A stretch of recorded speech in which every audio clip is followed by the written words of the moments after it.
বন্ধুরা, আমাদের আজকের গল্পটি কিন্তু হতে চলেছে খুব ইন্টারেস্টিং এবং আপনাকে মন দিয়ে শুনতেই হবে, কারণ আজকের গল্পের মধ্যে থেকে গল্পের শেষে বিশেষ প্রশ্ন রাখব। আশা করছি আপনারা সবাই সঠিক উত্তর কমেন্টে লিখে জানাবেন এবং অবশ্যই আপনার নামের সহিত। আর আপনাদের মধ্যে থেকেই বেশ কয়েকটি নাম আমি ঘোষণা করব আমাদের পিশাচ পর্ব অডিও স্টোরির পরবর্তী এপিসোডে। তাহলে চলুন মন দিয়ে শোনা যাক আজকের গল্প। এখানে বেশি কথা নয়, সরাসরি গল্প শোনানো হয়। আজ আপনি শুনতে চলেছেন লেখিকা মৈত্রেয়ী চ্যাটার্জি বিরচিত বংশী দাদুর গল্প সিরিজের দ্বিতীয় গল্প, এক অশুভ শীতের রাতে। আজও গল্প পাঠে এবং বিশেষ কয়েকটি পুরুষ চরিত্রে আমি সুদর্শন। আজ আমার সঙ্গে বিভিন্ন কণ্ঠে থাকছে রূপঙ্কর এবং সঙ্গীতা। শুরু হচ্ছে এক অশুভ শীতের রাতে।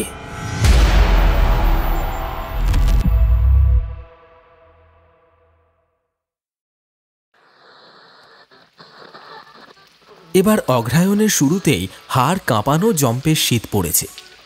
তেঁতুল গাছের নিচে কানাইয়ের চায়ের দোকানে বসে উনুনের আঁচে হাত সেঁকে নিচ্ছে সুজন, জগাই, বিমল আর নিতাই। শৈত্যপ্রবাহের কারণে আজ বাকিরা আসেনি। তবে শীত, গ্রীষ্ম, বর্ষা যাই থাকুক না কেন, কানাইয়ের চায়ের দোকান কখনো বন্ধ হয় না। শুধু রাতটুকু ছাড়া সবসময় খোলা থাকে। গুঁড়ি গুঁড়ি বৃষ্টি পড়ছে। বংশী দাদুরও তাতে কোনো বিরক্তি নেই। কানাইয়ের দোকানে চায়ের আড্ডা জমাতে ছাতা মাথায় ঠিক হাজির হয়ে গেলেন। সুজন বংশী দাদুকে দেখে সোৎসাহে বলল, এসো দাদু, উনুন ধারে বসে আগে একটু শেক নাও দেখি, তারপর তোমার গপ্পের ঝুড়ি থেকে একটা জমজমাট ভূতের গপ্প শোনাও। শীতে হাড়হিম করা ভূতের গপ্প না হলে হাসরটা ঠিক জমে না। বংশী দাদু বললেন, বেশ, তবে তাই হোক। ভূত, প্রেত, দৈত্য, দানব সবই আছে ঝুলিতে। রোজ একটা একটা করে বের করবো ক্ষণে। ইতিমধ্যে কানাই সকলের জন্য চা, চপ, মুড়ি মাখা ইত্যাদি নিয়ে এলো, সঙ্গে কয়েক কাপ চায়ের ভাঁড়। বিমল বলল, তাহলে আর দেরি কেন, গরম গরম চা এসে গেছে। ইলশে গুঁড়ি বৃষ্টি হলেও ছাঁট আসছে মাঝে মাঝেই। কিছুক্ষণ আগুনের সেঁক তাপ নিয়ে বংশী দাদু মাচায় উঠে পা ঝুলিয়ে বসলেন। সুজন, বিমল, কানাই কাঠের বেঞ্চে পা তুলে জমিয়ে বসল। কানাই বিড়ি পাকিয়ে রেখেছিল। বংশী দাদু মাচায় উঠে বসতেই হাতে বিড়ি ধরিয়ে দিল। দাদু বিড়ি ফুঁকতে ফুঁকতে এক রাশ ধোঁয়া ছেড়ে বললেন,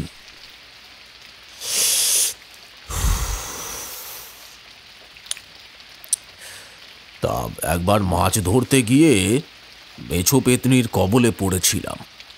সেই কাহিনী তোদের আগেই শুনিয়েছি। আজ যে ঘটনাটা বলবো সেটাও মাছ ধরতে গিয়েই ঘটেছিল। তবে অমন ভয়ঙ্কর অভিজ্ঞতা ইতিপূর্বে কখনো হয়নি আমার জীবনে। এই ঘটনার পর থেকে আমি আজও নদীতে মাছ ধরার স্বপ্ন দেখেও আতঙ্কে চিৎকার করে উঠি। যতই সাহসী হই না কেন, ওই দিন আমি বেশ ফাঁপড়ে পড়ে গিয়েছিলাম। নদী আমার শৈশবের বন্ধুর মতো। ছোট থেকে তার বুকে কত ঝাঁপিয়েছি, খেলা করেছি, তার প্রতিটা আনাচ কানাচ আমার চেনা। কিন্তু সে রাতে সব কিছুই কেমন যেন অচেনা ঠেকছিল। মনে হচ্ছিল আমার চেনা নদীটা বদলে গেছে।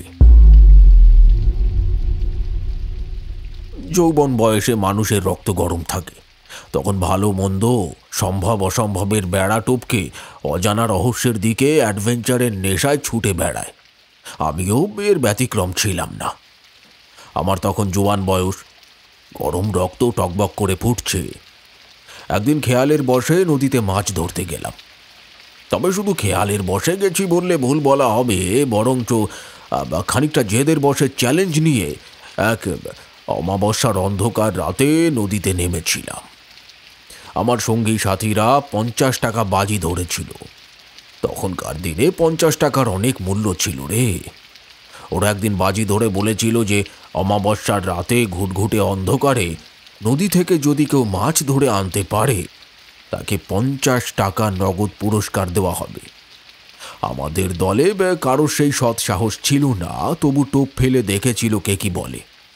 আমি যে অনায়াসে রাজি হয়ে যাব ওরা ভাবতেও পারেনি। আমি বুক ফুলিয়ে বললাম, আমি একা যেতে পারবো। অমাবস্যা তো প্রতি মাসেই আসে, আমরা কি তা বলে রাস্তাঘাটে বেরোই না? তাহলে নদীতে মাছ ধরতে যেতে এত ভয়ের কি কারণ আছে সেটাই তো বুঝতে পারছি না।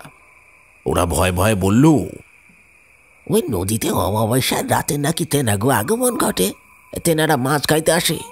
যদি কেউ ওই সময় মাছ ধরতে যায় তাইলে সে নাকি আর বাইসা ফেরে না, তার ক্ষত বিক্ষত লাশটা মেলে খেয়া ঘাটের পাঁকের ভিতরে। আমি রেগে গিয়ে বললাম, আরে দূর, যত সব গাঁজাখুরি গপ্প ফেদে বসেছিস দেখছি। ওদের খেয়ে দেয়ে কাজ নেই, নদীতে নামলে মানুষের ঘাড় মটকে দেবে। আর যত সব কুসংস্কার, ওসব ভূতের ভয়টয় আমাকে দেখাস না, বুঝলি? ওরা বেজার মুখ করে চুপ করে গেল। তবে সৌভাগ্য বলি আর দুর্ভাগ্য, এর ঠিক একদিন পরেই অমাবস্যা তিথি ছিল। ওদের বললাম, শোন, পরশু অমাবস্যা, আমি ঘুনি নিয়ে নদীতে মাছ ধরতে যাব। তোরা হ্যারিকেন, টর্চ সব সঙ্গে করে নিয়ে যাবি। আমি কিভাবে মাছ ধরছি পাড়ে বসে দেখবি, বুঝলি? তারপর আমার মাছ ধরা হয়ে গেলে করকরে 50 টাকার নোটটা আমার ফতুয়ার পকেটে গুঁজে দিবি। ঘরে গিয়ে তোদের গরম গরম ভাতের সাথে টাটকা মাছ ভেজে খাওয়াবো ঘনে। বন্ধুরা প্রথম দিকে ভয় পেলেও শীতের রাতে গরম গরম মাছ ভাজার সাথে গরম ভাতে তেল নুন লঙ্কা ডলে খাবার লোভে একেবারে রাজি হয়ে গেল। কিন্তু প্রস্তুত হয়ে নদীতে যাবার পথে জোর বৃষ্টি নামল।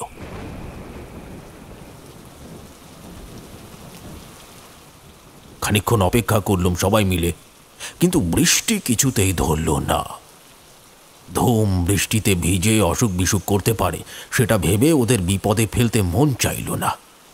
তাই আমি একাই যাব মনস্থির করে সঙ্গীদের বললাম, তোরা চলে যা, আমায় নিয়ে ভাবিস না। আমি ঠিক মাছ ধরে ফিরে আসব। ঘরে ফিরে মাছ ভেজে তোদের খবর দেবো কোনে। ওরা তাতে রাজি হয়ে গেল, যে যার বাড়ি চলে গেল। আমি মাছ ধরার যন্ত্রপাতি নিয়ে নদীর দিকে পা বাড়ালুম। আমার সাথে একটা মাত্র টিমটিমে কেরোসিন বাতি ছিল। একেই গুটগুটে অন্ধকার, তার উপর বৃষ্টিতে চোখে ঝাপসা দেখছিলাম। যেতে যেতে মনে হলো যেন আমাকে কেউ অনুসরণ করছে। আমি পিছন ফিরে তাকালুম, কিন্তু কাউকে চোখে পড়ল না। আশেপাশের ঝোপঝাড় থেকে অদ্ভুতুরে বিচিত্র আওয়াজ ভেসে আসছিল, যা মনে রীতিমতো ভয়ের উদ্রেক করে। যাই হোক, সাহসী ছিলাম বলে মনের জোরে নির্বিঘ্নে নদীর ধারে পৌঁছে গেলাম। গলা বন্ধ জামার উপর আলোয়ান চাপিয়েছিল, তার নিচে ছিল খাটো ধুতি। কেরোসিনের কুপিটাকে ঘাটের সিঁড়িতে রেখে গায়ে মাথায় আলোয়ানটা ভালোভাবে জড়িয়ে ঘুনি হাতে জলে নেমে পড়লাম। শাপলা, কচুরিপানা ইত্যাদি জলজ গাছপালা ঠেলে সাবধানে এগোতে হচ্ছিল। এর আগেও শুনশান নিস্তব্ধ নিশুতি রাতে মাছ ধরেছি, কখনো কিছু মনে হয়নি। কিন্তু সেই দিনের আবহাওয়াটা একেবারে অন্যরকম ছিল। আমি আরো কিছুটা এগিয়ে গেলাম। আমার গা ঘেঁষে এক ঝাঁক কই পুঁটি স্যার করে বেরিয়ে গেল। মনে হলো ওরা আমাকে দেখে হাসছে, বিদ্রূপ করে বলছে, মাছ ধরার আর দিন পেল না। একটু পরেই হাড়ে হাড়ে টের পাবে আজ এখানে এসে কি ভুল করেছ।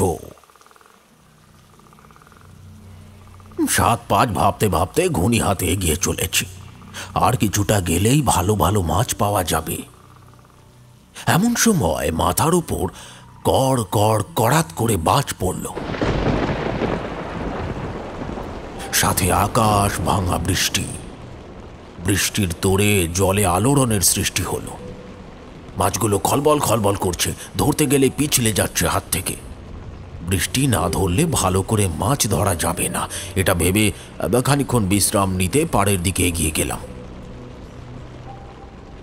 এমন সময় খেয়াঘাটে একটা বাঁধা নৌকাকে হাওয়ায় দুলতে দেখে আমি মনে মনে চমকে উঠলুম। ঘাটের সিঁড়ি বেয়ে জলে নামার সময় অত বড় নৌকাটা চোখে পড়েনি তো। যাই হোক, তেমন একটা আমল না দিয়ে একরকম খুশি হলাম নৌকাটাকে দেখে। বৃষ্টি থামার অপেক্ষা আর বিশ্রাম দুটো কাজ একসাথেই হয়ে যাবে। পণ করেছিলাম মাছ ধরে তবেই বাড়ি ফিরব, তা সে যত রাতি হোক না কেন।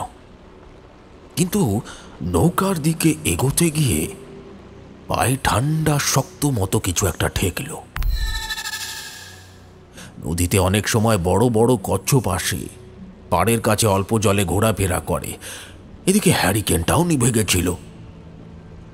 মেষ কালো রাতের নদী, এক চিলতে আলো নেই কোথাও। তবু কচ্ছপ জাতীয় কিছু ভেবে ব্যাপারটা এড়িয়ে গেলাম। কিন্তু পা বাড়াতেই আবার খুব ঠান্ডা কিছু পায়ের তলায় ঠেকে গেল। সঙ্গে সঙ্গে চারপাশের জল সমুদ্রের ঢেউ সমান উঁচু হয়ে আমার দিকে ছুটে এলো। কিছু আগেই বৃষ্টিটা কমে গেছিল, তবু জলের ভিতর কিসের যেন আলোড়ন চলছে। ব্যাপারটা বুঝলাম না। মনে হলো লম্বাটে ছায়ার মতো কিছু আমাকে ঘিরে আছে। তাদের ফিসফিসানির আওয়াজ পাচ্ছি। গাড়া যেন পাড়ে থাকা গাছগাছালির ডালপালাগুলো মটমট করে ভাঙছে। অদ্ভুত সব বিচিত্র শব্দ ভেসে এলো নদীর বুক থেকে। ঠিক যেন জলের তলায় এমন কিছু আছে যে আমাকে অবলম্বন করে উপরে উঠে আসতে চাইছে। পর মুহূর্তে মনে হলো অজস্র জলজ গাছ আমার শরীরটাকে সাপের মতো পেঁচিয়ে ধরছে। আমার দম বন্ধ হয়ে গেল।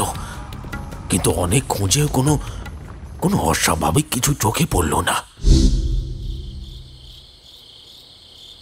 ওদিকে বৃষ্টি ততক্ষণে একেবারে থেমে গেছে। তাই সবটাই মনের ভুল ভেবে ঘূর্ণি পাতার জন্য প্রস্তুতি নিলাম যখন আবার সমস্ত কিছু স্বাভাবিক হলো। কিন্তু পায়ে আবার শক্ত কিছু একটা ঠেকল। তবে এবার একটা নয়, তিনটে। কচ্ছপের পিঠ বলে আর ভাবতে পারলাম না। ততক্ষণে হাড়ে হাড়ে ঠোকাঠুকি লাগার মতো বিকট শব্দ শুরু হয়ে গেছে। কিন্তু কোথায় কচ্ছপ, কোথায় কি? নিচু হয়ে হাত দিয়ে আঁতি পাঁতি করে দেখেও কিছুই খুঁজে পেলাম না। পায়ের তলায় কিছু ঠেকছে, অথচ আমি দেখতে পাচ্ছি না। ব্যাপারটা বিশেষ সুবিধার লাগলো না। বুঝলাম কিছু একটা গড়বড় আছে। তবু সাহসে ভর করে জাল পাততে যেতেই মুহূর্তের মধ্যে ওই জালে পা আটকে আমি নিজেই জড়িয়ে গেলাম। মনে হলো আমাকে জালে বন্দি করে জাল শুদ্ধ কারা মাছের মতো বয়ে নিয়ে যাচ্ছে। আমি অন্ধকারে জালের বেষ্টনী থেকে নিজেকে মুক্ত করার চেষ্টা করলাম, কিন্তু এমন ভাবে জড়িয়ে গেছিলুম যে মুক্তি পাওয়া সম্ভব হলো না। আমি আতঙ্কে আর্তনাদ করে উঠল, কিন্তু আমার চেঁচিয়ে ওঠাই সার হলো। আমাকে বাঁচাতে কেউ ছুটে এলো না। নিজের কৃতকর্মের জন্য মনে মনে নিজেকে ধিক্কার দিলুম। বন্ধুদের নিষেধ না শুনে আমি যে কত বড় ভুল করেছি তা অচিরেই টের পেলুম। তবু চেষ্টার কোনো ত্রুটি রাখিনি। মাছ ধরা শিকে তুলে বার কয়েকের চেষ্টায় নিজেকে মুক্ত করে পাড়ে উঠে গেলুম। কাঁধের ঝোলাটা হ্যারিকেনের পাশেই রাখা ছিল। ঝোলা থেকে একটা মাচিস আর বিড়ি বের করে ধরিয়ে কয়েকটা শুক টান দিল।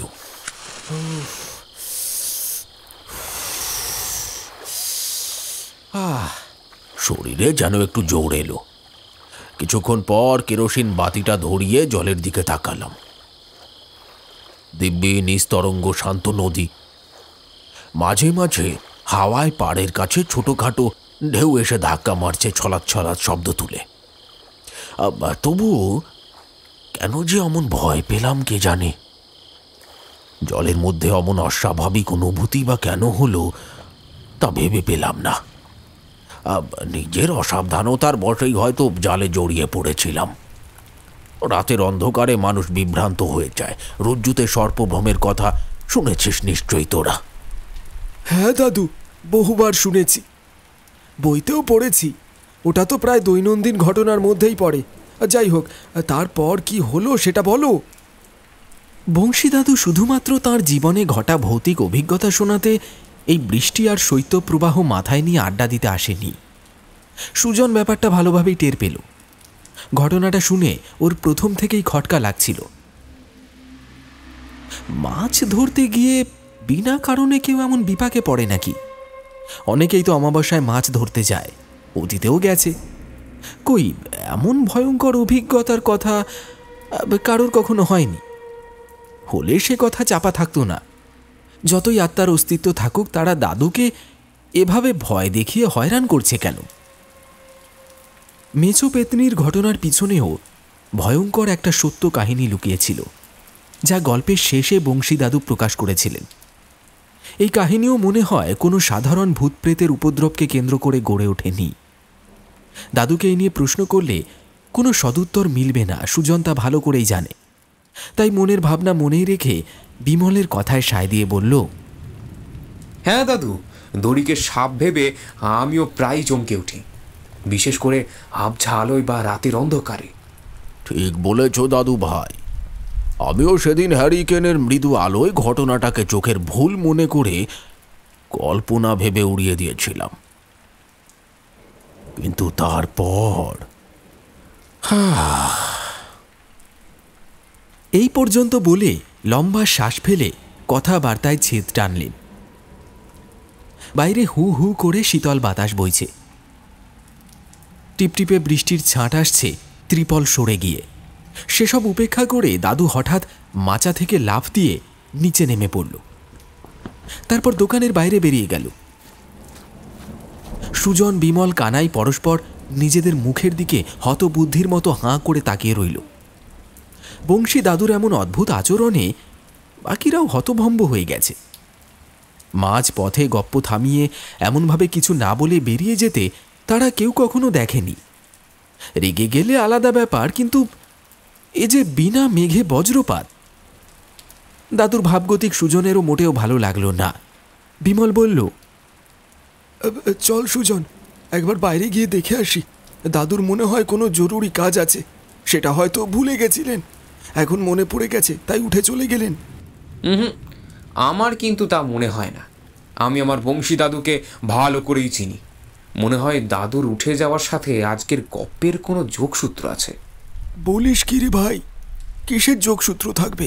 এ তো সেই কোন সুদূর অতীত দাদুর যৌবন বয়সের অভিজ্ঞতার কথা বলছিলেন। আমিও জানি না কিসের যোগসূত্র, তবে আমার মনে হয় উত্তরটা খুব শীঘ্রই পাবো গপ্পের শেষে। বাইরে শনশন করে হাওয়া বইছে। বাঁশবাগানের দিক থেকে একটা পেঁচা ডেকে উঠল। দূর থেকে কুকুরের করুণ ডাক ভেসে আসছে। অজানা আশঙ্কায় বুকটা কেঁপে ওঠে সকলের। সুজন বাকিদের দোকানে অপেক্ষা করতে বলে বিমলের সাথে বংশী দাদুর পিছু নিল। ঝোড়ো হাওয়ায় পরনের পোশাক অবিন্যস্ত হয়ে ছাতা উল্টে গেল। বৃষ্টির তোড়ে কাপড় চোপড় ভিজে যাচ্ছে। সুজন আর বিমল একটা গাছতলায় দাঁড়িয়ে বংশী দাদুর গতিবিধির ওপর লক্ষ্য রাখছিল। আড়ালে লুকিয়ে দেখতে লাগল সমস্ত ঘটনা।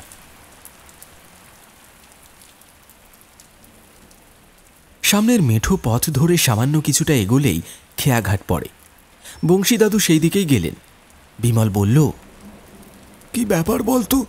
এই দাদু ঝড় বৃষ্টি মাথায় করে খেয়াঘাটের দিকে কি করতে যাচ্ছে? আমার মনে হয় অতীতের স্মৃতিচারণ করতে গিয়ে দাদু উদাস হয়ে গেছে, তাই খেয়াঘাটে গিয়ে মনটা একটু হালকা করে আসতে চাইছে। মন খারাপ করলে মানুষ এক দৃষ্টে জলের দিকে তাকিয়ে থাকে। তাহলে কি তেঁতুল ছড়ার এই খেয়াঘাটের কথাই দাদু আজকের গল্পে বলেছেন? না, তা নয়। দাদু যৌবনকাল কেটেছে সম্পূর্ণ আলাদা জায়গায়। হয়তো আমাদের তেঁতুল ছড়ার খেয়াঘাটের সাথে কোনো মিল খুঁজে পেয়েছে, তাই ওদিকে গেছে। বিমল আর সুজন কথা বলতে বলতে ঝোপঝাড়ের আড়াল দিয়ে ঘাটের দিকে এগিয়ে যাচ্ছিল। হঠাৎ লক্ষ্য করল ঘাটের শেষ সিঁড়িতে নেমে উবু হয়ে বসে বংশী দাদু হাত পা নেড়ে কি যেন করছেন। ওদের খুব কৌতূহল হলো। দাদু কি করছে তা দেখার জন্য আড়ালে দাঁড়িয়ে রইল। কয়েক সেকেন্ড পর বংশী দাদু উঠে দাঁড়ালেন। তারপর চারপাশে তাকিয়ে ধুতিটা ভালো করে মালকোচ মেরে বেঁধে ঘাট থেকে উঠে এলেন। নাতিকে দেখে ফেলার আগেই ওরা বন বাঁদরের ভিতর দিয়ে ছুটতে ছুটতে দোকানে এসে বসে পড়ল।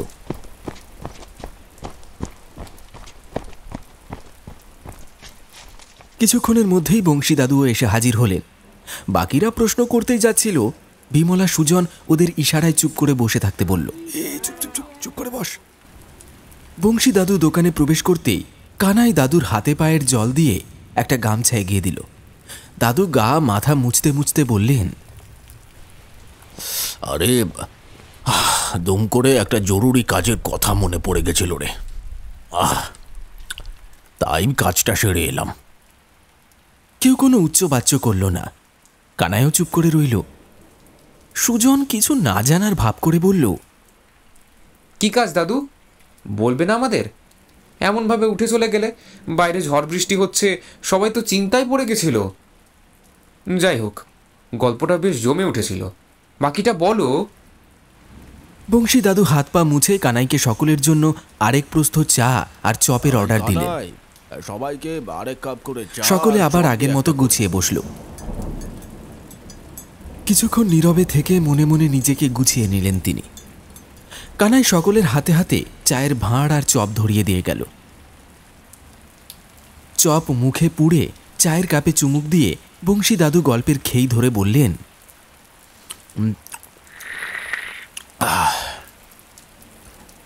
তারপর কোনো কিছুই যে ভ্রম নয়। রজ্জুকে সর্প ভাবিনি, যা দেখেছি সবটাই যে সত্যি তা অচিরেই টের পেলাম। মনের ভুল ভেবে মহানন্দে আবার নদীতে নেমে ঘনি ফেলার প্রস্তুতি নিলাম। কয়েক মুহূর্তের মধ্যেই জালে জোর টান পড়ল। ভাবলাম চুনোপুটি, শোল, মৃগেল এর সাথে কোনো রাঘব বোয়াল উঠেছে বুঝি। আমি খুব খুশি হয়ে হ্যারিকেনটা হাতে তুলে আলো ফেলে ভালো করে দেখার চেষ্টা করলাম, কিন্তু দেখতে পেলাম না।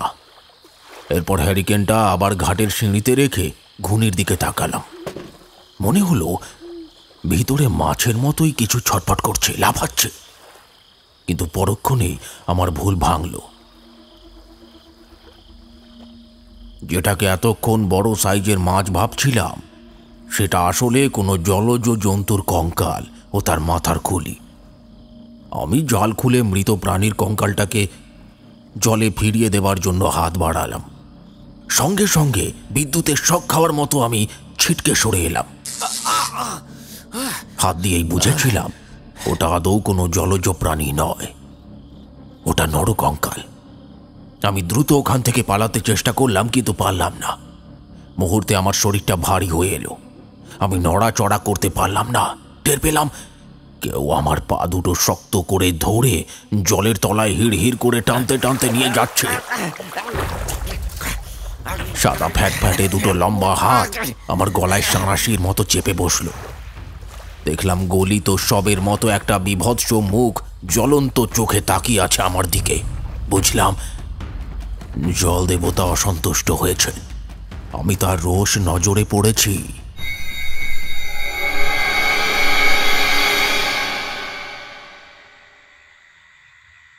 কানাইয়ের দোকানে চায়ের আড্ডায় বংশী দাদুর গল্প শুনতে জগন্নাথও হাজির হয়েছে।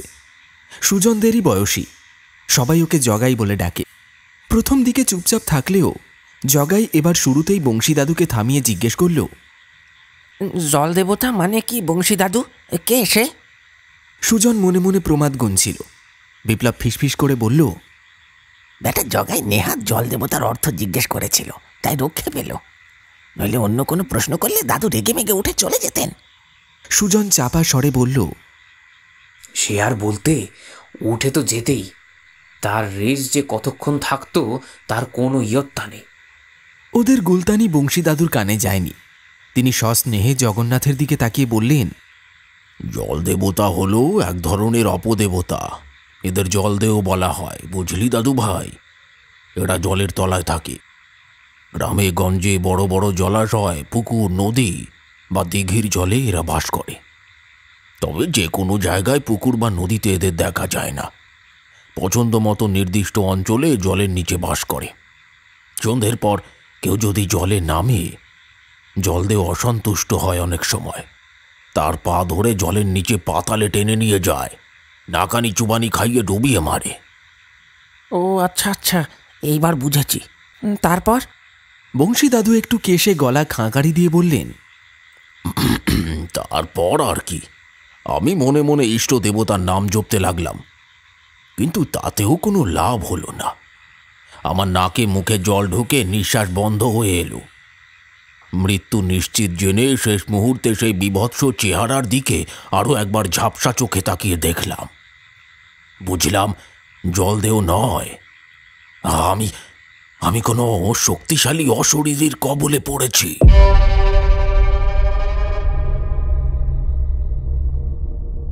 কিন্তু আমি তো জ্ঞানত কারোর কোনো ক্ষতি করিনি, জেনে হোক বা না জেনে হোক কখনো কোনো অন্যায় করিনি। তাহলে ওই অশরীরী আমাকে মেরে ফেলতে চাইছে কেন? এ কথাই বারবার ভাবছিলাম। সেই অশরীরীর হাত থেকে মুক্তি পাওয়া সহজ ছিল না। হঠাৎ বিরাট হাঁ করা মুখ নিয়ে এসে সে আমায় গোগ্রাসে গিলে খেতে এলো। আমি ভয়ে চোখে অন্ধকার দেখলাম, মাথা ঘুরে পড়ে গেলাম।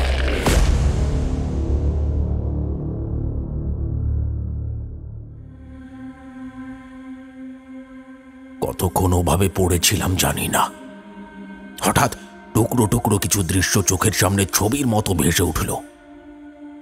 দেখলাম এক সৎ দরিদ্র ব্রাহ্মণকে কতগুলো লোক মারধর করছে। টকটকে ফর্সা গায়ের রং, লম্বা চওড়া সাহেবের মতো চেহারার একজন চাবুক নিয়ে দাঁড়িয়ে আছে। তার নির্দেশে বাকি লোকেরা ওই ব্রাহ্মণকে ধরে এনেছে। লোকটি চাবুক হাতে নিয়ে বলছে, ছবি দেব না মানে ওর বাপ দেবে। ছোড়া ছাড়, এবার আমি দেখছি। চাবুকের এক ঘা পিঠে পড়লেই বাপ বাপ বলে দিয়ে দেবে। এরকম কত চাষা এলো গেল। বেশি ট্যান্ডাই ম্যান্ডাই করলে একেবারে মেরে নদীর জলে ভাসিয়ে দেব। কাক পক্ষীতেও ঠের পাবে না।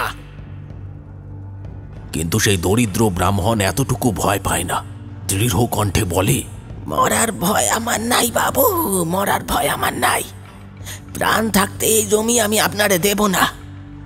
এই জমি আমার বাবার অনেক পরিশ্রমের ফসল। মাথার ঘাম পায়ে ফেলে নিজের হাতে জমিকে উর্বর করে তুলেছেন। তার অবর্তমানে নদীর পাড়ের ওই জমি আমাদের একমাত্র সম্বল। ও আমি কিছুতেই দেব না। আপনি আমারে মারার হয় মারুন, আমি দেব না। সেই সাহেব উত্তেজনায় রাগে কাঁপতে কাঁপতে উচ্চস্বরে বলে ওঠে, তোর এত বড় সাহস, আমার মুখে মুখে কথা বলিস? মার এবার মার। চাবুকের রশি খুলে ঘোরাতে ঘোরাতে ভৃত্যদের হুকুম দিল, এই তোরা দাঁড়িয়ে কি দেখছিস হতবাগা? হতচ্ছাড়া ঘেও ভূতচার জামা কাপড় খুলে হাত পা বেঁধে দে। ওর পিঠে আজ আমার চাবুক ভাঙবে। দুজন ভৃত্য এসে ব্রাহ্মণকে শক্ত করে চেপে ধরে উত্তরীয় খুলে ছুঁড়ে ফেলে দিল। তারপর তার হাত পা মুখ বেঁধে সজোরে পিছন থেকে লাথি মারতেই তিনি মুখ থুবড়ে মাটিতে পড়ে গেলেন। সেই দশাশয় চেহারার সাহেব সপাং সপাং করে চাবুকের পর চাবুক মারতে থাকলো। দিবি না তুই? তোর দেখাচ্ছি মজা, দাঁড়া। দেখ কেমন লাগে, দেখ কেমন লাগে এবার।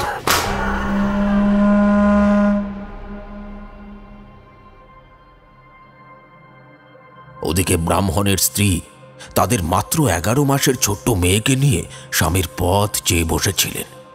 তিনি কিছুই জানতেন না। সন্ধে উত্তীর্ণ হবার পরেও যখন ব্রাহ্মণ ঘরে ফিরলেন না, তখন তার স্ত্রী মেয়েকে বুকে জড়িয়ে তাকে খুঁজতে বেরোলেন। গ্রামের কেউ কোনো সন্ধান দিতে পারল না। গ্রামের বাইরে শহরের উপকণ্ঠে সাহেবের একটা কুঠি বাড়ি ছিল। সাহেব ব্রাহ্মণকে তার কুঠিতে তুলে আনতে আদেশ করেছিল। ব্রাহ্মণ সারাদিন যজমানির কাজ ছেড়ে শহর থেকে গ্রামে ফিরছিলেন সন্ধ্যের মুখে। গ্রামে প্রবেশের মুহূর্তেই নির্জন রাস্তা থেকে তাকে জোর করে ধরে নিয়ে যাওয়া হয়। ভৃত্যরা ব্রাহ্মণের মাথায় লাঠি মেরে অজ্ঞান করে তুলে নিয়ে আসে সাহেবের কুঠিতে। কেউ ভাবতেও পারেনি কি ঘটে গেছে ব্রাহ্মণের সাথে। স্ত্রী অনেক খুঁজেও স্বামীর কোনো সন্ধান না পেয়ে নিরুপায় হয়ে মেয়েকে নিয়ে নিজের কুটিরে ফিরে আসে। পরের দিন ভোরে উঠে যজমান বাড়িতে খোঁজ নিতে যাবেন বলে স্থির করেন। কিন্তু মধ্যরাতে সবাই যখন নিদ্রায় মগ্ন, সাহেবের লোকজন ব্রাহ্মণের কুটিরে আগুন লাগিয়ে পালিয়ে যায়।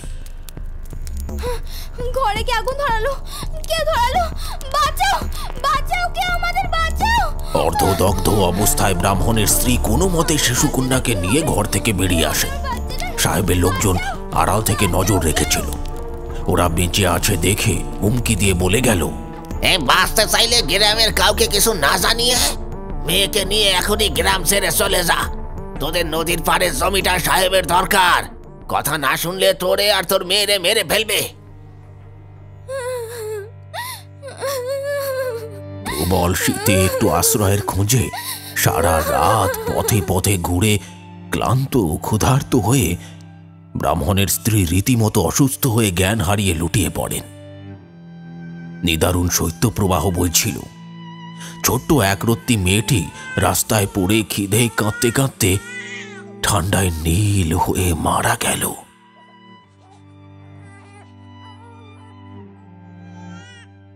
ব্রাহ্মণের স্ত্রীরও আর জ্ঞান ফেরেনি। অচৈতন্য অবস্থাতেই তার মৃত্যু হয়।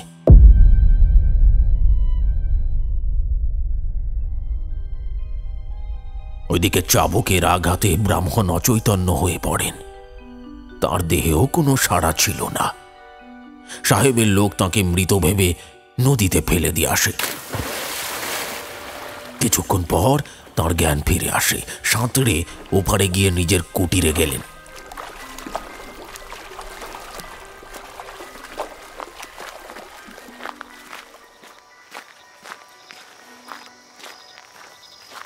কিন্তু কুটির ততক্ষণে পুড়ে ছাই হয়ে গেছে। আমার বাড়িতে আগুন কিভাবে লাগলো? পাগলের মতো স্ত্রী আর মেয়েকে খুঁজে বেড়াতে থাকেন। হন্যে হয়ে খুঁজতে খুঁজতে পরদিন ভিন গায়ে একটা বটগাছের নিচে স্ত্রী ও মেয়ের মৃতদেহ পড়ে থাকতে দেখেন। চোখের সামনে পুরো পরিবারকে শেষ হয়ে যেতে দেখে তিনি শোক সামলাতে পারেন না। নিজেকে শেষ করে দেবার সিদ্ধান্ত নেন। ওখানে স্ত্রীর সৎকার করেন। তারপর মেয়ের দেহটা বুকে তুলে রাতের অন্ধকারে নিজের জমিতে ফিরে আসেন।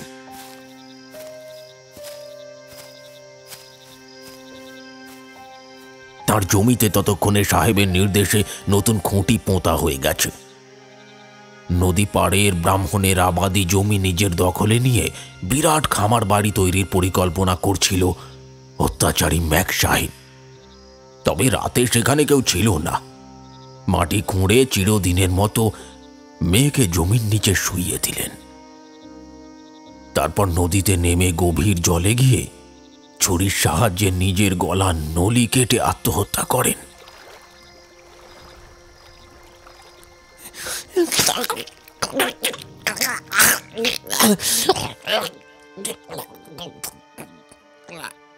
ব্রাহ্মণ পরিবারের করুণ মর্মান্তিক পরিণতি দেখে গ্রামবাসীরা স্তব্ধ হয়ে যায়। কিন্তু কেউ তখনও সাহেবের আসল রূপটা দেখতে পায়নি। তবে আত্মহত্যা করার আগে ব্রাহ্মণ সাহেবের নামে চিঠি লিখে খুঁটির সাথে বেঁধে রেখে গেছিলেন। চিঠিতে লেখা ছিল, তোর মৃত্যু আসন্ন শয়তান ম্যাক সাহেব। আমি আমার পরিবারের মৃত্যুর প্রতিশোধ নেবই। আমি আত্মহত্যা করতে বাধ্য হচ্ছি। তুই তো মরবি, সাথে সাথে তোর সদ্য গোষ্ঠী, এমনকি তোর উত্তর পুরুষরাও আমার অভিশাপ থেকে মুক্তি পাবে না। সবাইরে মরতে হবে আমার হাতে। ওই নদীতে তোদের উত্তর পুরুষের রক্ত মিশে যাবে।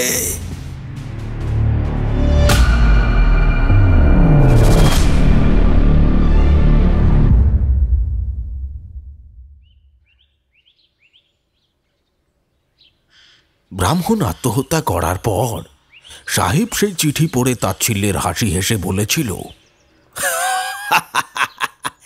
ঘেও ভূতের শখ কত, বলে কিনা মৃত্যুর প্রতিশোধ নেবে। এই মরার পর কেউ আবার ফিরে আসতে পারে নাকি? যত সব অশিক্ষিত আনারির দল।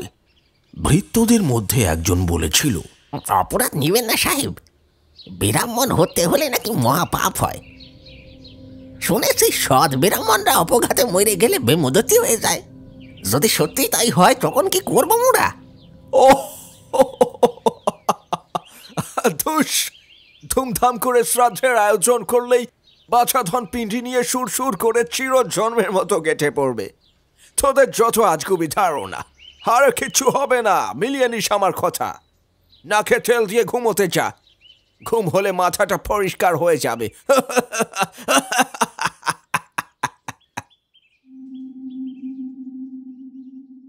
সেদিন সাহেব বিদ্রুপ করে হেসেছিল ঠিকই, কিন্তু অভিশাপ যে সত্যি ফলে যাবে তা কিন্তু সে স্বপ্নেও কল্পনা করেনি। একদিন প্রখর শীতের রাতে ম্যাক সাহেবের কুঠিতে ঢুকে 10 জন ভৃত্যের গলা কেটে ম্যাক সাহেবের বিছানায় সাজিয়ে রেখে এলো ব্রাহ্মণের অতৃপ্ত আত্মা। সাহেবের ঘুম ভেঙে গেল একটা বিকট হাসির শব্দে।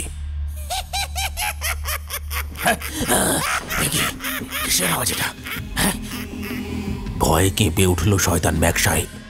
খোনা গলায় হ্যাঁ হ্যাঁ করে হাসতে হাসতে নারকীয় উল্লাসে পেটে পড়ল ব্রাহ্মণের অতৃপ্ত আত্মা। হাসতে হাসতে ভৌতিক ফ্যাঁস ফ্যাঁসে গলায় বলে উঠল, কিরে শয়তান, আমার পিন্ডি দিবি বলেছিলি না চাল কলা দিয়ে? দেখ আজ কেমন রক্তের নৈবেদ্য সাজিয়ে তোর পিন্ডির ব্যবস্থা করেছি, তোরই অনুগত দাসেদের কাটা মুন্ডু দিয়ে। ম্যাক সাহেবের কিছু বলার আগে কোনো একটা মায়া বলে একটা একটা করে 10টা কাটা মুন্ডু সাহেবের সর্বাঙ্গ জুড়ে সাপের মতো কিলবিল করতে লাগলো। দেহ থেকে মাংস তুলে ছিন্ন বিচ্ছিন্ন করে সাহেবের মাথা মুন্ডু সমস্ত কিছু চিবিয়ে নরম মাংস খেলো তৃপ্তি করে।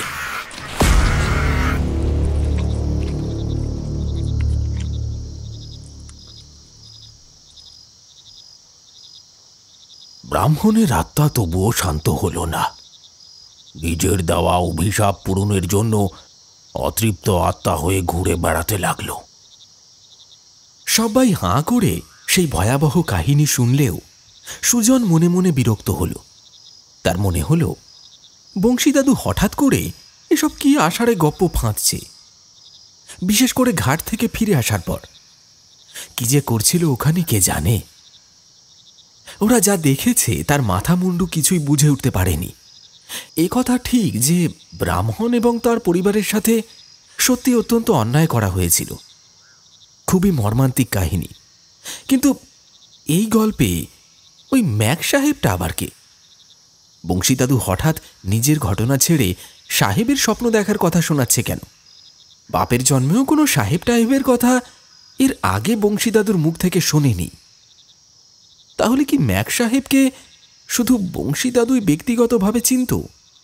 কিন্তু ওই স্বপ্নের সাথে নদীতে মাছ ধরতে গিয়ে দাদুর ভূতের পাল্লায় পড়ার সম্পর্ক কি? দাদুর বয়স হচ্ছে, গপের খেই হারিয়ে সাহেবের প্রসঙ্গ টেনে এনেছে বোধহয়।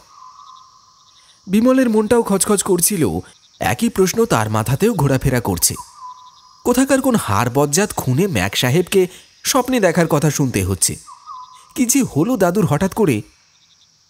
কিন্তু তখনও সুজন বা বিমল কেউই জানত না যে ওদের জন্যে কি অপেক্ষা করে আছে। ওরা যে গল্প শোনার আগ্রহ হারিয়ে ফেলেছে সেটা বুঝেই বংশীদাদু এবার আসল ঘটনায় ফিরে এলেন। বিড়ির প্যাকেট থেকে আরেকটা বিড়ি বের করে ধরিয়ে উদাস দৃষ্টিতে দূরের সেই অন্ধকার জলাশয়ের দিকে তাকিয়ে রইলেন কিছুক্ষণ। তারপর খুক খুক করে কয়েকবার কেশে গলা ঝেড়ে নিয়ে বললেন,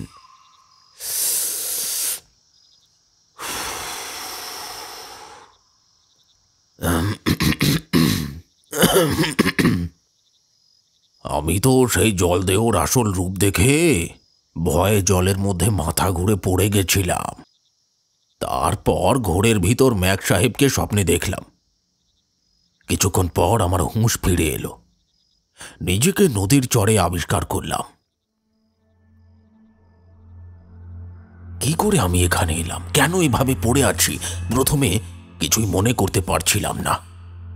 ঘোর কাটতেই মাছ ধরতে আসার কথাটা মনে পড়ে গেল। তারপর একে একে জলের নিচে সেই ভৌতিক উপদ্রব আর স্বপ্নের কথাও মনে এলো। কিন্তু হঠাৎ কেন যে ওই ম্যাক সাহেবকে স্বপ্নে দেখলাম তা কিছুতেই মাথায় ঢুকল না। সম্পূর্ণ অপরিচিত একজন আমার স্বপ্নে এলো কেন, তাও বা জলের তলায় দেখা স্বপ্নে।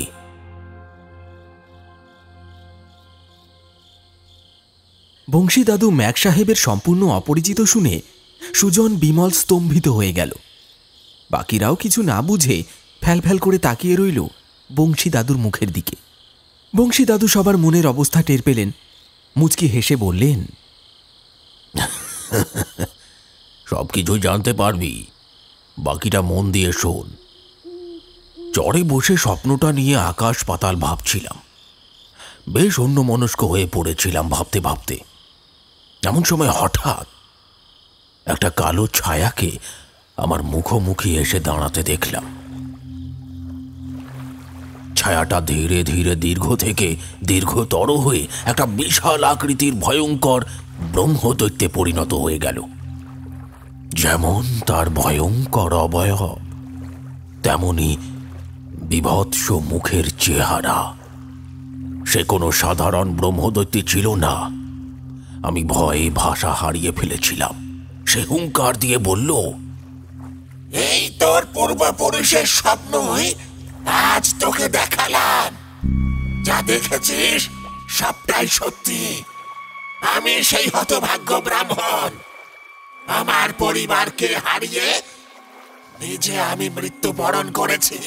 আমি আঁতকে উঠলাম ব্রহ্মদৈত্যের কথা শুনে। ভয়ে তোতলাতে শুরু করলাম।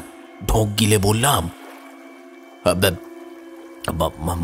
মানে ওই ম্যাক সাহেব আমার পূর্বপুরুষ? এ কি করে সম্ভব হয়? আমি তো কখনো তার নাম আমার আমার বাপ ঠাকুরদার মুখে শুনিনি। কে আর বলবে ওই লম্পট শয়তান লোকটার কথা? লোকটা বাঙালি হিন্দু পরিবারের সন্তান হলেও ইংরেজি শিক্ষায় শিক্ষিত ছিল।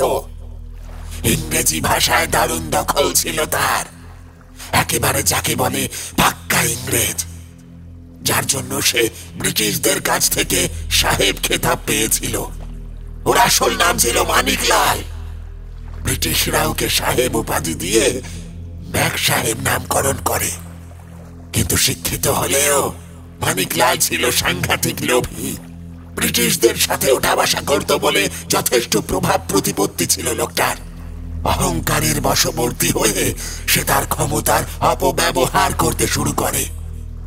আমার অভিশাপে পূর্বপুরুষদের কোনো না কোনো ভাবে অপঘাতে অকালেই মৃত্যু হয়েছে। ওই শয়তানটার নাম মুখে আনাও পাপ ছিল। তোর বাবা মা তোর ঠাকুরদার মৃত্যুর সময় সব জানতে পেরেছে, কিন্তু তোকে কিছু জানতে দেয়নি। তারপর অভিশাপের জেরে ওদেরও একদিন নৌকা ডুবিতে অকালে মৃত্যু হলো।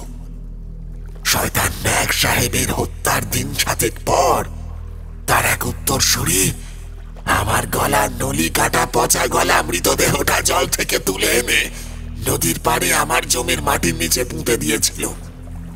আমার আত্মাকে বন্দি করে ওখানে একটা মন্দির বানিয়ে দিয়েছিল বংশের অভিশাপ কাটাতে। ওখানে মাটির নিচেই আমার দেহ কঙ্কালে পরিণত হয়। ম্যাক সাহেবকে লেখা আমার চিঠিটা সাহেবের মৃত্যুর পরেও কুঠির দেরাজে রয়ে গেছিল। উত্তরসূরি ও তার পরিবার ওই চিঠি পড়েই সব জানতে পারে। তবে মন্দির বানিয়েও আমার আত্মাকে বেশি দিন বেঁধে রাখতে পারেনি। একবার প্রচন্ড বন্যা হলো।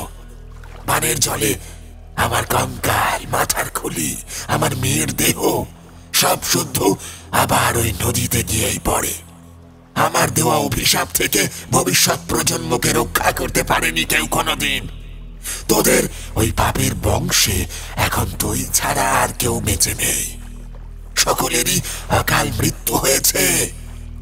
আজ আমার স্ত্রী আর ওই ছোট্ট এক রত্তি মেয়েটার মৃত্যুদিন। নিয়তির টানে আজ তুই মাছ ধরতে এসে আমাকে জাগিয়ে তুলেছিস। তোকে আর তোর পরিবারকে মেরে আজ আমি মুক্তি পাবো। সেই ভয়ঙ্কর বিভীষিকার মুখে তোর পরিবার শব্দটা শুনে আমি স্তব্ধ হয়ে গেলাম। ঘটনার আকস্মিকতায় আমি যে বিবাহিত সে কথা ভুলেই গেছিলাম। মাত্র বছরখানেক হয়েছে আমি বিবাহ করেছি। আমার স্ত্রী কুমুদিনী তখন 5 মাসের অন্তঃসত্ত্বা। বাবা মা হঠাৎ করে নৌকা ডুবিতে মারা গেলেন। আমাদের তরফে তেমন কেউ না থাকায় 5 মাসে পঞ্চামৃত খাবার আয়োজন কুমুর বাপের বাড়িতেই করা হয়েছিল। আমার শালক এসে কুমুকে ওর বাড়িতে নিয়ে গেছিল। তখন জমিতে নতুন ফসল ফলেছে। আমি ধান কাটা, চাষবাস ইত্যাদির কাজে ব্যস্ত ছিলাম, তাই সঙ্গে যেতে পারিনি। কুমুদিনের কথা মনে পড়তেই আমার বুকটা ছ্যাঁত করে উঠল। বেচারি জানেও না তার স্বামী কি অবস্থায় রয়েছে। আরও কিছুদিন বিশ্রাম নিয়ে বাপের বাড়ি থেকে ফেরার কথা ছিল, কিন্তু কুমু হঠাৎ করে সেদিনই ফিরে এলো। ওকে আর ওর গর্ভস্থ ভ্রূণকে ওই ভয়ঙ্কর অভিশাপের হাত থেকে কিভাবে রক্ষা করব ভেবে পেলাম না। আমার যা হয় হোক, কিন্তু ওদের অকাল মৃত্যু মেনে নেওয়া যায় না। আমি কিছুটা তন্ত্রমন্ত্র জাদুটোনা জানতাম, কিন্তু সেসব প্রয়োগ করেও কোনো লাভ হলো না।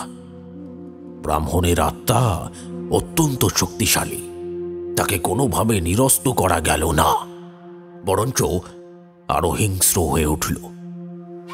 ব্যাগ সাহেবের মতো পাপী নরাধমের দূষিত রক্ত আমার শরীরেও বইছে ভেবে নিজের ওপর চরম ঘৃণা অনুভব করলাম। ভাবলাম ঘটে ঘটুক, আমি আত্মসমর্পণ করলে যদি লোকটার আত্মা মুক্তি পায় তো তাই হোক। জানি কুমু বাড়ি এলে ওকেও হত্যা করবে, সন্তানের মুখ দেখার সৌভাগ্য আমাদের ছিল না। সব জেনেও আমি আমার হাত দুটো বাড়িয়ে দিয়ে বললাম, বেশ, তাই হোক। আমাকে মেরে যদি আপনি চিরদিনের মতো এই দশা থেকে মুক্তি পেতে পারেন তাহলে তাই হোক। আমাকে মেরে ফেলুন, আমার স্ত্রী ফিরে আসবে দিন দুয়েক বাদে। সে 3 মাসের পোয়াতি। তাকে মেরেও আপনার প্রতিহিংসার পথ প্রশস্ত করুন। আমাদের বংশ নির্বংশ হোক, এই অভিশাপ কেটে যাক।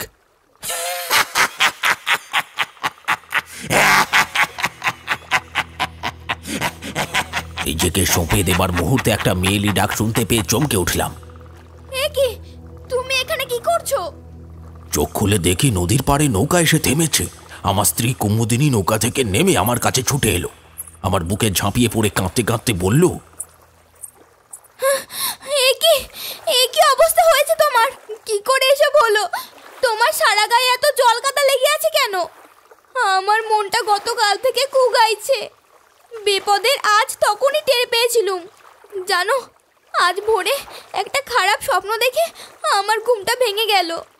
মনটা এত আনচান করে উঠল যে আমি সাথে দাদাকে নিয়ে চলে এসেছি। নৌকা থেকেই তোমায় চড়ে পড়ে থাকতে দেখতে পেলুম। কুমু আমার বিপদের আঁচ পেয়েই ছুটে এসেছিল, কিন্তু বিপদ যে তারও কিছু কম ছিল না তা তখনও বোঝেনি। ব্রহ্মদৈত্যীকে আমি ছাড়া সেই মুহূর্তে আর কেউ দেখতে পেল না। সে অদৃশ্য অবস্থায় আমার গলা চেপে ধরে বসেছিল। আমি চটপট করতে লাগলাম। সবাই আমার হাল দেখে হই হই করে উঠল।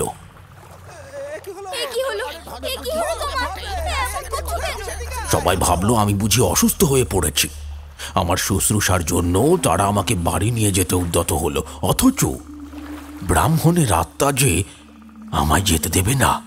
সে আমার শ্বাস রোধ করে হত্যা করবে বলেই তো আমার গলা ধরে বসে আছে। তা কারোর খালি চোখে ধরা পড়া সম্ভব ছিল না।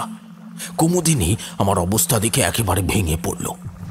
আমি তাকে অতি কষ্টে আদ্যপান্ত সমস্ত ঘটনাটা সংক্ষেপে বললাম, ব্রহ্মদৈত্যের আসল পরিচয় জানিয়ে।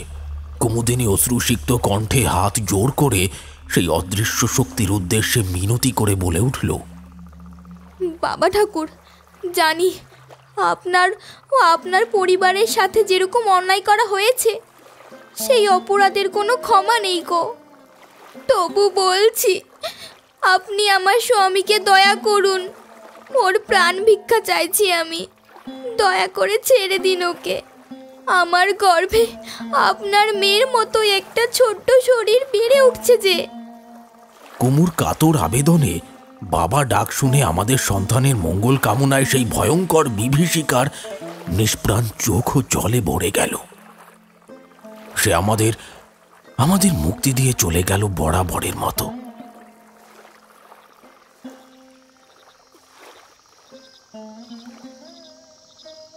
তারপর থেকে তাকে আর কখনো দেখা যায়নি।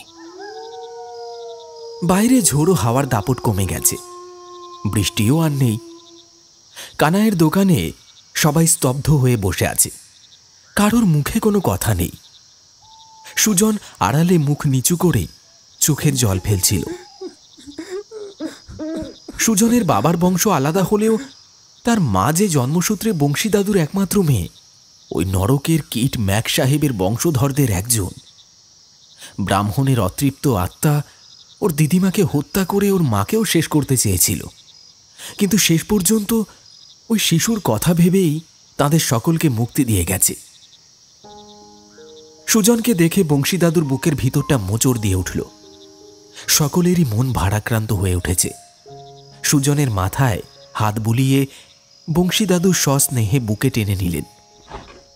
সুজন কান্না ভেজা গলায় বংশী দাদুকে জড়িয়ে ধরে বলল, তোমার গল্প শুনতে শুনতে মাঝপথে কটকা লেগেছিল। গল্পের মোড় অন্যদিকে ঘুরে গেলেও কোথাও যে তোমার সাথে যোগসূত্র আছে তাও টের পেয়েছিলাম। তবে ম্যাক সাহেবের প্রসঙ্গ উঠতেই মাথাটা কেমন গুলিয়ে গেল, সব কিছু ধাঁধার মতো লাগছিল। তবে তুমি যে গপ্প থামিয়ে ঘাটে নেমে প্রদীপ ভাসিয়েছিলে তা কিন্তু আমি আর বিমল লুকিয়ে লুকিয়ে দেখেছি। তখন তো জানতাম না আমার জন্য কোনো ভয়ঙ্কর সত্য অপেক্ষা করে আছে। কিন্তু তুমি আজ হঠাৎ প্রদীপ ভাসালে কেন দাদু? আজ সেই ভয়ঙ্কর রাত। প্রতি বছর আমার কাছে রাতটা স্মরণীয় হয়ে থাকে। ব্রাহ্মণের আত্মা আমাদের ছেড়ে চলে যাবার আগে বলে গেছিল, যেখানেই থাকো প্রতি বছর এই রাতে আমাদের নামে 3টে প্রদীপ জলে ভাসিয়ে দিও, আমাদের আত্মার চিরশান্তির জন্যে। আমি তাই ব্রাহ্মণ, তার স্ত্রী ও শিশুকন্যার উদ্দেশ্যে 3টি প্রদীপ ভাসিয়ে দিলাম। বিমল হতভম্ব হয়ে প্রশ্ন করল, আচ্ছা দাদু, ম্যাক সাহেবের লেখা ব্রাহ্মণের চিঠিটা তো জমির খুঁটিতে বাঁধা ছিল, ওটা সাহেবের দেরাজে এলো কিভাবে? তুমি তো বলেছিলে সাহেব ওই চিঠিটা পড়ার পর হাসতে হাসতে আগুনে পুড়িয়ে দিয়েছে। ম্যাক সাহেবের চিঠিটা পুড়ে গেলেও শক্তিশালী আত্মার জাদু বলে আবার আগের মতো জুড়ে গিয়ে সাহেবের ঘরের দেরাজে চলে গেছিল, যাতে তার ভবিষ্যৎ উত্তরাধিকারীদের চোখে পড়ে। আসলে অলৌকিক জগতে সবকিছুই সম্ভব, বুঝলি?